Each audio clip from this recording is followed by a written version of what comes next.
Welcome back to ವಿ4 motivational channel. ನಮಸ್ಕಾರ ಸ್ನೇಹಿತರೆ. ದೇಹವಾಗಲಿ ದೇಗುಲವಾಗಲಿ ಎರಡೂ ಒಂದೇ. ಮನುಷ್ಯನ ದೇಹವೆಂಬ ಸಮುದ್ರದಲ್ಲಿ ಚಂಚಲತೆ ಎಂಬ 108 ಅಲೆಗಳು ನಿತ್ಯವೂ ಏಳುತ್ತಲೇ ಇರುತ್ತದೆ. ಅವು ಮಿತಿಮೀರಬಾರದು.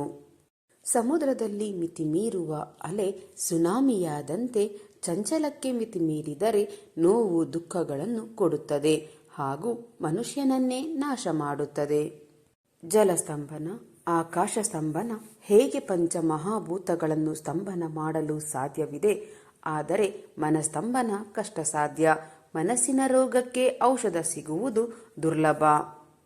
ನೆನಪಿರಲಿ ಸ್ನೇಹಿತರೆ, ಬದುಕಿನಲ್ಲಿ ಎಲ್ಲವನ್ನೂ ಗೆಲ್ಲಲು ಸಾಧ್ಯವಿದೆ, ಆದರೆ ಮನಸ್ಸನ್ನು ಗೆಲ್ಲುವುದು ಬಹಳ ಕಠಿಣ. ಯಾರು ಮನಸ್ಸನ್ನು ಗೆದ್ದಿಲ್ಲವೋ ಅವರಿಗೆ 3 ಲೋಕಗಳನ್ನು ಗೆದ್ದರೂ ತೃಪ್ತಿ ಇರುವುದಿಲ್ಲ.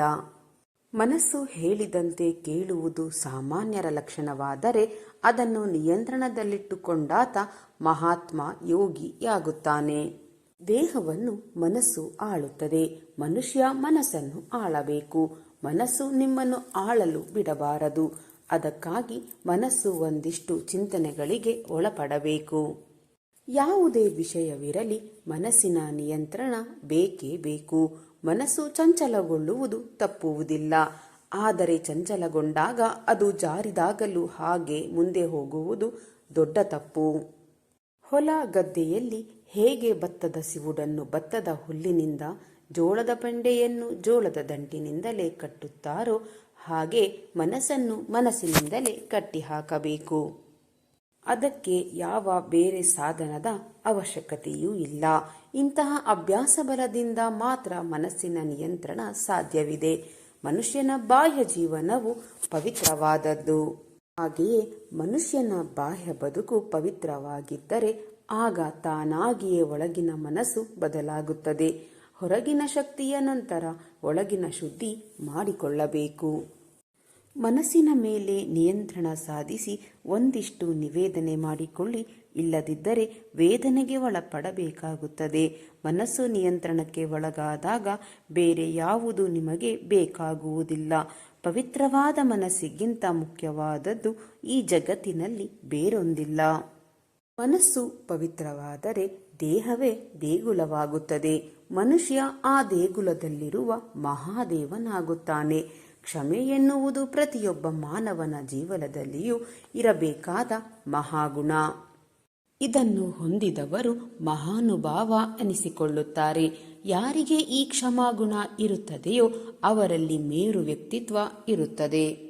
ಒಬ್ಬರನ್ನು ಕ್ಷಮಿಸುವುದರಿಂದ ಸಿಗುವ ಸಂತೋಷವು ಶಿಕ್ಷಿಸುವುದರಿಂದಾಗಲಿ ದೂಷಿಸುವುದರಿಂದಾಗಲಿ ಸಿಗುವಂಥದ್ದಲ್ಲ. ತಪ್ಪು ಮಾಡುವುದು ಸಹಜ, ಆದರೆ ಈ ತಪ್ಪು ಕೆಲವೊಮ್ಮೆ ಉದ್ದೇಶರಹಿತವಾಗಿ ನಡೆದರೆ ಮತ್ತೆ ಕೆಲವೊಮ್ಮೆ ಕೆಲವರಿಂದ ಉದ್ದೇಶಪೂರ್ವಕವಾಗಿ ನಡೆಯುತ್ತಿರುತ್ತದೆ. ಸಾಮಾನ್ಯವಾಗಿ ತಿಳುವಳಿಕೆ ಇದ್ದವರು ತಪ್ಪು ಮಾಡಲು ಬಯಸುವುದಿಲ್ಲ. ತಪ್ಪು ಮಾಡುವುದಕ್ಕೆ ಬಯಸಲೂಬಾರದು. ಆದರೂ ಕೆಲವೊಮ್ಮೆ ತಪ್ಪಾಗಿ ಬಿಡುತ್ತದೆ. ಅದು ಬಟ್ಟೆಯ ಆಯ್ಕೆಯಲ್ಲಿ ಇರಬಹುದು, ಅಥವಾ ಹಣ ಕೊಡುವ ವಿಚಾರದಲ್ಲಿ, ಯಾವುದಾದರೂ ವಸ್ತು ಕೊಳ್ಳುವಾಗ, ಭಾಷಣ ಮಾಡುವಾಗ, ಏನಾದರೂ ಕೆಲಸ ಮಾಡುವಾಗ. ಹೀಗೆ ಅನೇಕ ಸಂದರ್ಭಗಳಲ್ಲಿ ತಪ್ಪು ನಡೆಯುತ್ತದೆ. ಆದರೆ ಪುನಃ ತಪ್ಪು ಮಾಡುವುದು ಒಳ್ಳೆಯದಲ್ಲ. ಯಾವಾಗ ತಪ್ಪು ನಮ್ಮ ಗಮನಕ್ಕೆ ಬರುತ್ತದೆಯೋ ಕೂಡಲೇ ಎಚ್ಚರ ವಹಿಸಿ ತಿದ್ದಿಕೊಳ್ಳಬೇಕು. ಗಾಯ ಮಾಡಿಕೊಂಡು ಔಷಧಿ ಹಚ್ಚಿ ವಾಸಿ ಮಾಡಿಕೊಳ್ಳುವುದಕ್ಕಿಂತ ಗಾಯ ಆಗದೇ ರೀತಿಯಲ್ಲಿ ನೋಡಿಕೊಳ್ಳುವುದು ಒಳಿತು. ಹಾಗೆಯೇ ತಪ್ಪಾಗುವ ಮುನ್ನ ಜಾಗೃತರಾಗಬೇಕು. ಅದೇ ಜಾಣ್ಮೆ. ತಪ್ಪನ್ನು ಒಪ್ಪಿಕೊಳ್ಳುವುದು ಮತ್ತು ತಿದ್ದಿಕೊಳ್ಳುವುದು ಕೂಡ ಒಳ್ಳೆಯ ಸಂಸ್ಕಾರವೇ. ಯಾರಾದರೂ ತಪ್ಪು ಮಾಡಿದಾಗ ಅದೇ ದೊಡ್ಡ ಅಪರಾಧವೆಂಬಂತೆ ಬಿಂಬಿಸಬಾರದು. ತಪ್ಪು ಆಗಿರುವುದಕ್ಕೆ ಕಾರಣವೇನು, ಅದಕ್ಕೆ ಪರಿಹಾರವೇನು, ಮುಂದೆ ಆ ತಪ್ಪು ಆಗದಂತೆ ತಡೆಯುವ ಕ್ರಮಗಳು ಏನು, ಆದ ತಪ್ಪುಗಳು ಸರಿಪಡಿಸುವುದು ಹೇಗೆ ಎಂಬುದರ ಬಗ್ಗೆ ಆಲೋಚಿಸಬೇಕು. ಆ ತಪ್ಪು ದ್ವೇಷವನ್ನು ಬೆಳೆಸುವ ಹಾದಿಯಾಗಬಾರದು. ಅದನ್ನು ಮನ್ನಿಸುವ ಮಹಾಗುಣ ನಮ್ಮಲ್ಲಿ ಬರಬೇಕು. ಇದನ್ನೇ ದೊಡ್ಡತನ ಹಾಗೂ ದೊಡ್ಡ ಮನಸ್ಸು ಎಂದು ಹೇಳಲಾಗುತ್ತದೆ. ಅಂತಹ ದೊಡ್ಡತನವನ್ನು ಬೆಳೆಸಿಕೊಳ್ಳೋಣ, ಆನಂದ ಹೊಂದೋಣ. ತಪ್ಪು ಮಾಡಿದ ವ್ಯಕ್ತಿಗೆ ಶಿಕ್ಷೆ ಕೊಡುವುದರಿಂದ ಆ ವ್ಯಕ್ತಿಯೊಂದಿಗೆ ಸಂಬಂಧ ಕೆಡುತ್ತದೆ. ಶಿಕ್ಷೆ ಹೊಂದಿದ ವ್ಯಕ್ತಿಯಲ್ಲಿ ದ್ವೇಷದ ಭಾವನೆ ಬೆಳೆಯುವ ಸಾಧ್ಯತೆ ಹೆಚ್ಚಾಗಿರುತ್ತದೆ. ಆದರೆ ನಿಜವಾಗಿಯೂ ತಪ್ಪು ಮಾಡಿದ ವ್ಯಕ್ತಿಯನ್ನು ಕ್ಷಮಿಸಿದಾಗ ನಮಗೆ ನಿಜಕ್ಕೂ ಪರಮಾನಂದ ದೊರೆಯುತ್ತದೆ. ಹಾಗಂತ ಮಾತ್ರಕ್ಕೆ ದೊಡ್ಡ ದೊಡ್ಡ ಅಪರಾಧ ಮಾಡಿದರೂ ಶಿಕ್ಷಿಸಬಾರದು ಎಂದರ್ಥವಲ್ಲ. ತಿಳಿಯದೆ ಮಾಡಿದ ಸಣ್ಣ ಪುಟ್ಟ ತಪ್ಪುಗಳಿಗೆ ಖಂಡಿತವಾಗಿಯೂ ಕ್ಷಮಿಸಲೇಬೇಕು. ಅಂತಹ ಕ್ಷಮಾಗುಣವು ನಮ್ಮ ಹೃದಯ ವೈಶಾಲ್ಯತೆಯ ಹಣತೆ ಬೆಳಗುವಂತೆ ಮಾಡುತ್ತದೆ. ಹಾಗೆ ಆ ಹಣತೆಯ ಬೆಳಕಿನಲ್ಲಿ ಸಂತಸದ ಹೊಂಗಿರಣಗಳನ್ನು ನಾವು ಕಾಣಬಹುದಾಗಿದೆ. ಮನುಷ್ಯನಿಗೆ ಮಾತನಾಡುವ ಶಕ್ತಿಯನ್ನು ಭಗವಂತ ದಯಪಾಲಿಸಿದ್ದಾನೆ. ಇಂತಹ ಅಪೂರ್ವ ಅವಕಾಶ ಅನ್ಯ ಜೀವಿಗಳಿಗೆ ಇಲ್ಲ. ದೈವದತ್ತವಾದ ಈ ಅವಕಾಶವನ್ನು ಅಷ್ಟೇ ಗೌರವದಿಂದ ಬೆಳೆಸಿಕೊಳ್ಳಬೇಕು ಹಾಗೂ ಬಳಸಿಕೊಳ್ಳಬೇಕು.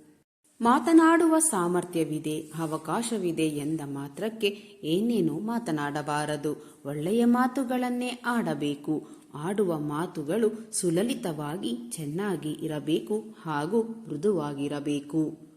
ಸತ್ಯವಾದುದನ್ನೇ ಮಾತನಾಡಬೇಕು. ಇತರರಿಗೆ ಆತ್ಮೀಯತೆಯನ್ನು ಹುಟ್ಟಿಸುವಂತಿರಬೇಕು. ಏಕೆಂದರೆ ಒಳ್ಳೆಯ ಮಾತುಗಳನ್ನಾಡುವುದರಿಂದ ಎಲ್ಲರೂ ಸಂತೋಷ ಪಡುತ್ತಾರೆ. ಆದ್ದರಿಂದ ಒಳ್ಳೆಯ ಮಾತುಗಳನ್ನು ಆಡಬೇಕು. ನಮಗೆ ಮಾತನಾಡಲು ಬಡತನ ಇಲ್ಲ ಎನ್ನುವುದನ್ನು ತಿಳಿದುಕೊಳ್ಳಬೇಕು. ಸಜ್ಜನರೇ ಸಜ್ಜನರನ್ನು ಆಪತ್ತಿನಲ್ಲಿ ಕಾಪಾಡಬಲ್ಲರು. ಕೆಸರಿನಲ್ಲಿ ಸಿಲುಕಿಕೊಂಡಿರುವ ಆನೆಯನ್ನು ಮತ್ತೊಂದು ಆನೆ ಮಾತ್ರವೇ ರಕ್ಷಿಸಬಹುದಲ್ಲವೇ? ಯಾವುದೇ ಕೆಲಸವನ್ನು ಮಾಡುವಾಗ ನಿಮಗೆ ನೀವೇ ಸಾಕ್ಷಿಯಾಗಿ ಸಂಪೂರ್ಣ ಜವಾಬ್ದಾರಿಯಿಂದ ಮಾಡಬೇಕು. ನೆನಪಿಡಿ ಸ್ನೇಹಿತರೆ, ಯಾವುದೇ ವಸ್ತುವಿನ ಒಡೆತನ ಹೊಂದಿರುವುದು ತಪ್ಪಲ್ಲ. ಆದರೆ ಯಾವುದೇ ವಸ್ತು ನಿಮ್ಮ ಮೇಲೆ ಒಡೆತನವನ್ನು ಸಾಧಿಸಲು ಅವಕಾಶ ನೀಡಬಾರದು. ಸ್ನೇಹಿತರೆ, ಇಂದಿನ ಈ ನನ್ನ ವಿಡಿಯೋ ನಿಮ್ಮ ಮನಸ್ಸಿಗೆ ಸ್ವಲ್ಪವಾದರೂ ಪ್ರೇರಣೆ ನೀಡಿದರೆ ಒಂದು ಲೈಕ್ ಮಾಡಿ ಹಾಗೂ ನಿಮ್ಮ ಅಭಿಪ್ರಾಯವನ್ನು ಕಮೆಂಟ್ ಬಾಕ್ಸ್ನಲ್ಲಿ ಹಂಚಿಕೊಳ್ಳಿ. ನನ್ನ ಪ್ರಯತ್ನ ನಿಮಗೆ ಇಷ್ಟವಾಗಿದ್ದರೆ ದಯವಿಟ್ಟು ಈಗಲೇ ನನ್ನ ಚಾನಲನ್ನು ಸಬ್ಸ್ಕ್ರೈಬ್ ಮಾಡಿ. ಹಾಗೆಯೇ ಕೆಳಗೆ ಕಾಣುತ್ತಿರುವ ಹೈಪ್ ಬಟನ್ ಮೇಲೆ ಕ್ಲಿಕ್ ಮಾಡುವುದರ ಮೂಲಕ ನಿಮ್ಮ ಬೆಂಬಲ ನೀಡಿ. ನಿಮ್ಮ ಬೆಂಬಲವೇ ನನ್ನ ಶಕ್ತಿ. ಮತ್ತೆ ಮುಂದಿನ ವಿಡಿಯೋದಲ್ಲಿ ಇದೇ ರೀತಿಯ ಹೊಸ ಮೋಟಿವೇಶನಲ್ ಮಾಹಿತಿಯೊಂದಿಗೆ ಮತ್ತೆ ಭೇಟಿಯಾಗೋಣ. ಅಲ್ಲಿಯವರೆಗೆ ಸಕಾರಾತ್ಮಕವಾಗಿ ಯೋಚಿಸಿ ಸಂತೋಷವಾಗಿ ಬಾಳಿರಿ. ಧನ್ಯವಾದಗಳು.